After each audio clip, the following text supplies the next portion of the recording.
Please sir, loan ఇవ్వలేమనకండి. I'm sorry Avinash garu. ఆ రాజేంద్ర సపోర్ట్తో కాంట్రాక్ట్ అయితే కొట్టేశావు, కానీ ఇప్పుడు 10 మంది రాజేంద్రని సపోర్ట్ చేసిన ఆ కాంట్రాక్ట్ పనులు మాత్రం పూర్తి చేయలేవు. అవినాష్ని ఎలాగైనా కాపాడండి. వాళ్ళని కాపాడగలిగిన వారు ఒక్కరే ఉన్నారమ్మా. ఎవరు చిరంజీవి గారు? అవినాష్ వాళ్ళ అత్తయ్య వైజయంతి గారు.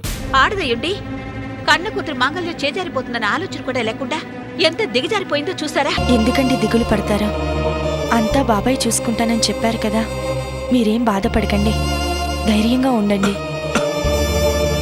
కానీ ఎంతకాలమని ఈ బాధను అనుభవించాలి భార్గవి? డాడీ, మా స్కూల్లో పేరెంట్స్ డేకి అందరు మమ్మీ డాడీలు వస్తారు తెలుసా? పేరెంట్స్ డే ఎప్పుడమ్మా? ఇంకా 6 months టైం ఉంది డాడీ. 6 నెలలు. అసలు నేను బతికుండాలి కదా. మీతో కొంచెం పనిపడింది, అందుకే పిలిపించాను. చెప్పండి, చిటికలో చేసేస్తాను.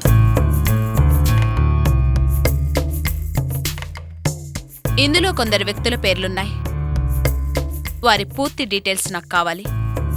ముఖ్యంగా రాజేంద్ర అనే ఒక పేరుంది, అతని గురించి పర్టికులర్గా ఎంక్వైరీ చేయండి. మిగిలిన వాళ్ళందరూ అతని చుట్టూ ఉండేవారే. అంటే బెల్లం చుట్టూ ఈగలు తిరిగినట్టు వీళ్ళంతా రాజేంద్ర చుట్టే తిరుగుతున్నారన్నమాట. అయితే నా పని ఇంకా ఈజీ అయిపోయింది.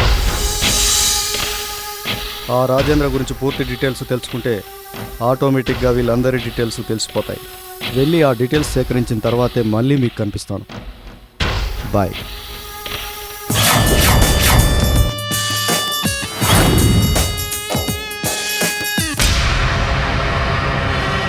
మళ్ళీ ఏం నాటకం ఆడబోతున్నావు మమ్మీ? అసలు నువ్వేం సాధిద్దాం అనుకుంటున్నావో నాకు అర్థం కావడం లేదు. అమ్మగా ఇన్నాళ్ళు నువ్వు నాకు మేలు చేశావో కీడ్ చేశావో ఇప్పటికీ నాకు అర్థం కావడం లేదు. అయినా తల్లిగా నిన్ను నేను ప్రేమిస్తూనే ఉన్నాను. నీ కూతురిగా నా ప్రేమ నువ్వు పొందగలుగుతున్నావు. కూతురిగా గెలిచాను మమ్మీ, నిన్ను గెలిపించాను. కానీ ఒక అమ్మగా ఓడిపోయాను. నా కన్న కూతురు చేత చీకొట్టించుకున్నాను. నా కళ్ళెదుటే నన్ను కాదని ఒక పరాయి ఆడదాన్ని అమ్మ అని పిలుస్తూ దాని ఒడిలో చేరితే తట్టుకోలేక విలువిల్లాడిపోయాను మమ్మీ. అందుకే నిన్ను ఒక్క కోరిక కోరాను మమ్మీ, నా కూతుర్ని నా దగ్గరికి చేర్చమని. కానీ నువ్వు ఆ కోరిక కూడా తీర్చలేకపోయావు మమ్మీ. నా కోరిక ఎలాగో తీర్చలేకపోయావు. పైగా కన్న తల్లికి దూరమైన అప్పసిదాన్ని తండ్రి ప్రేమకు కూడా దూరం చేద్దామని చూస్తున్నావా? నాకెలాగో తండ్రి లేడు. కనీసం మున్నికైనా అవినాష్ బతికున్నంత కాలం తండ్రి ప్రేమకు దూరం కాకుండా చూడు. అసలు నువ్వేం మాట్లాడుతున్నావే? నీ కూతురు కోసం నువ్వు పరితపిస్తున్నావనే కదా నేను ఇదంతా చేస్తున్నాను. అక్కడికి నాకేదో నీ మీద ప్రేమ లేనట్లు, పగ ఉన్నట్లు మాట్లాడుతున్నావే.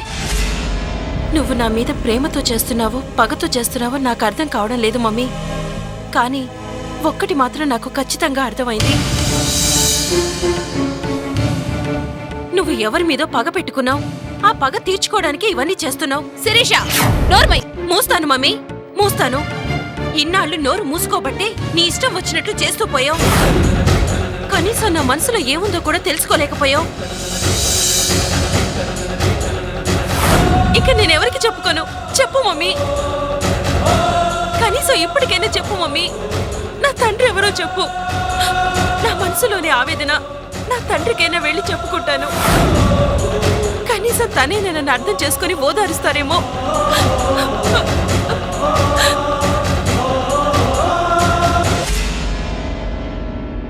భగవంతుడా, ఈ పిచ్చిదానికి తండ్రి గురించి ఎలా చెప్పను?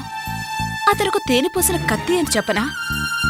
నన్ను మోసం చేసి అనుభవించి తనను తండ్రి లేని అనాథగా మిగిల్చి పారిపోయిన పిరికివాడని చెప్పనా? నాకు ధైర్యాన్నివ్వు స్వామి. నా పగనింకా పెంచుకొని ఆ రాజేంద్ర అంతం చూసే వరకు ఈ ప్రేమాభిమానాలకు కుంగిపోకుండా నాకు ధైర్యాన్ని ప్రసాదించు స్వామి, ధైర్యాన్ని ప్రసాదించు. ఇన్స్పెక్టర్ మహాతల్లి మహా మంచిది. పాపం అమాయకురాలు.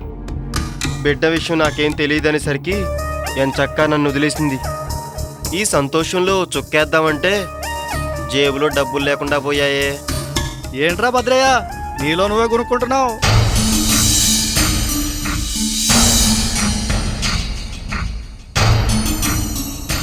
ఏంట్రా అట్టా చూస్తున్నావు? ఎవరు నువ్వు? అప్పుడే నన్ను మర్చిపోయావా? అప్పట్లో రోజు పర్సు కొట్టుకొచ్చిన తర్వాత ఇద్దరం కూకొని మందు కొట్టేవాళ్ళం కదా. ఏంటి మర్చిపోయావా? గుర్తులేదా?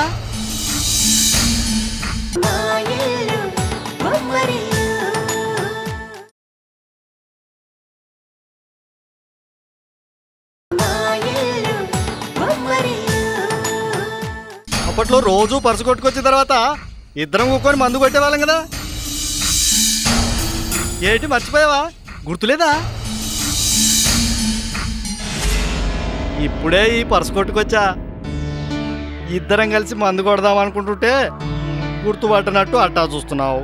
పోన్లే, నాతో మందు కొట్టడం ఇష్టం లేకపోతే వెళ్ళు, నేనొక్కనే మందు కొడతా. వీణ్ణి గుర్తుపడితే ఏంటి, పట్టకపోతే ఏంటి? మందు కొట్టిస్తానంటున్నాడు కదా, గుర్తుపట్టినట్టు నడిస్తే పోద్ది. అబ్బే అదేం లేదురా, నిన్ను చూసి చాలా కాలమైంది కదా, అందుకే సంతోషంలో మాటలు రావడం లేదు. పద మందు కొడుతూ మాట్లాడుకుందాం.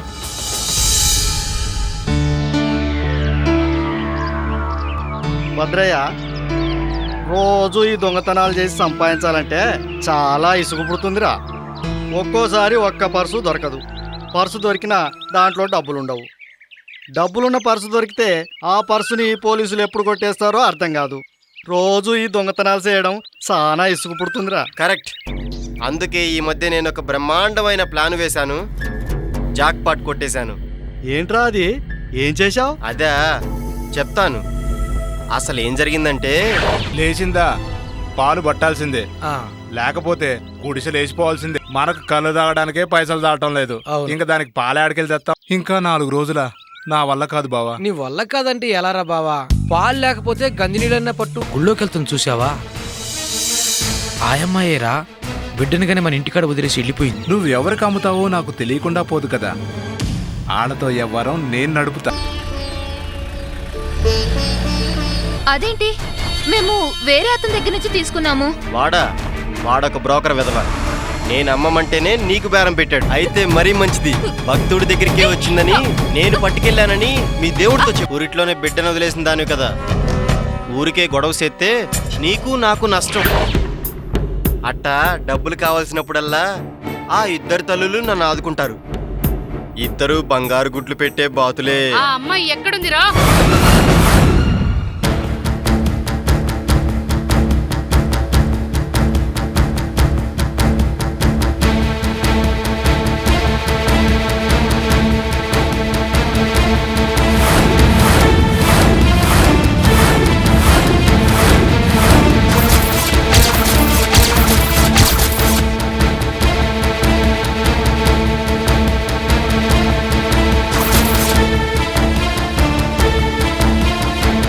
ఆ బిడ్డ ఎక్కడుందో చెప్పరా? ఏ బిడ్డ?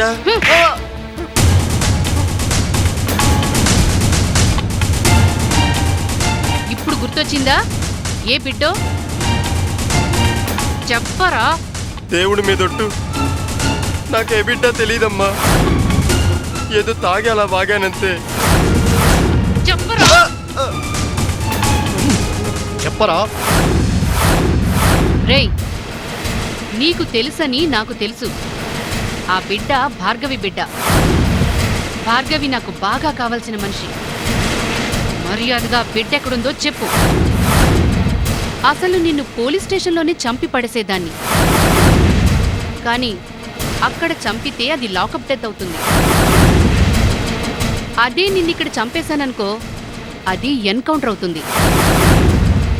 అయినా ఆఫ్టర్ ఆల్ నీకోసం అంతంత పెద్ద పనులు అవసరం లేదులే. కమాన్.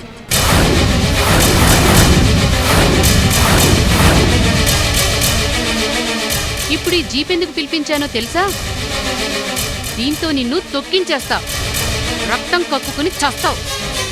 ఎలాగో తాగున్నావు కాబట్టి తాగిన మత్తులో వెళ్తున్న జీపు కింద పడ్డావని రిపోర్ట్ రాసేస్తా. దాంతో కేసు క్లోజు, నువ్వు క్లోజు.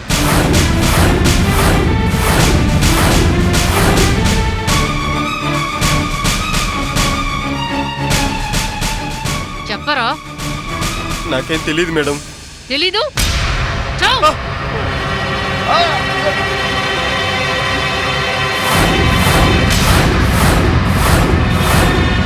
నిజం చెప్పరా, లేకుంటే చస్తావు. తెలీదమ్మా, నాకు నిజంగా తెలీదమ్మా. రేయ్, ఎక్కించరా.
చెప్తా మేడం, చెప్తా మేడం, చెప్తా మేడం.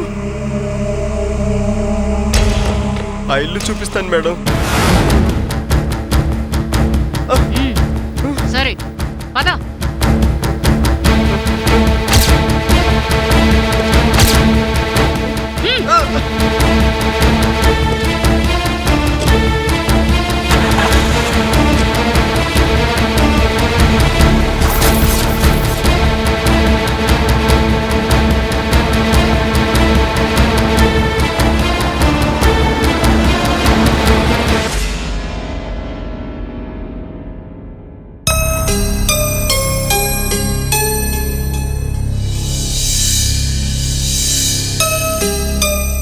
ఏంటి ఇక్కడ ఆపమన్నావు? నేను పాప నమ్మింది ఈ ఇంట్లో అమ్మగారికేనమ్మా.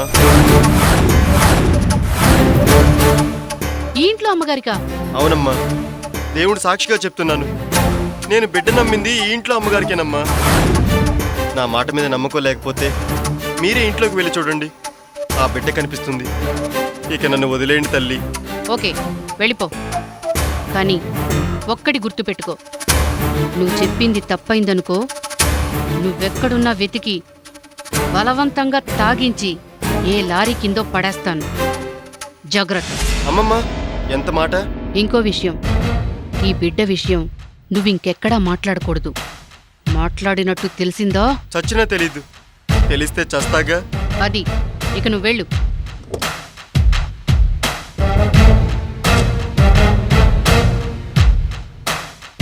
నువ్విక్కడే ఉండు, నేను వెళ్ళొస్తాను.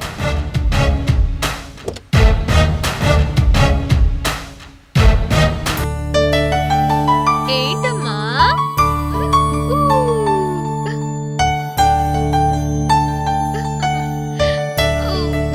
వదలరా.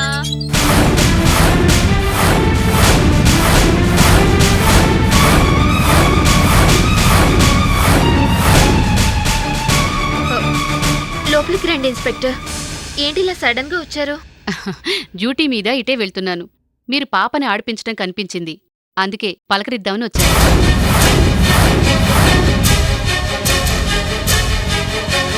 లోపలికి రండి, కాఫీ తాగి వెళ్దురు గాని. నో, ఇప్పుడేం వద్దు.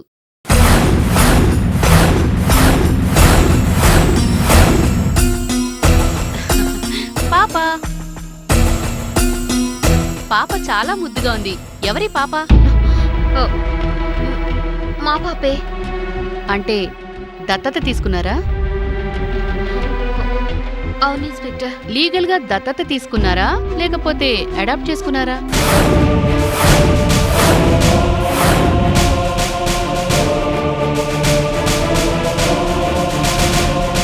ఓ, అంటే ఈ బిడ్డని ఎవరి దగ్గరో డబ్బిచ్చి కొన్నారన్నమాట.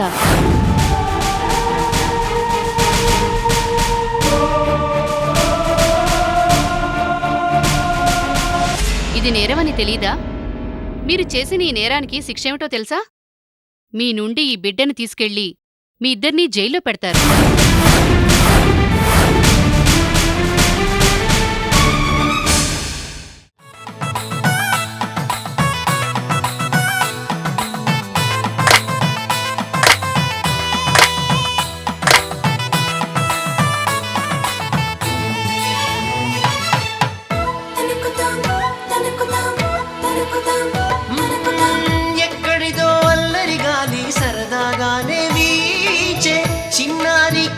సరసాని పయనాలేమో చూసి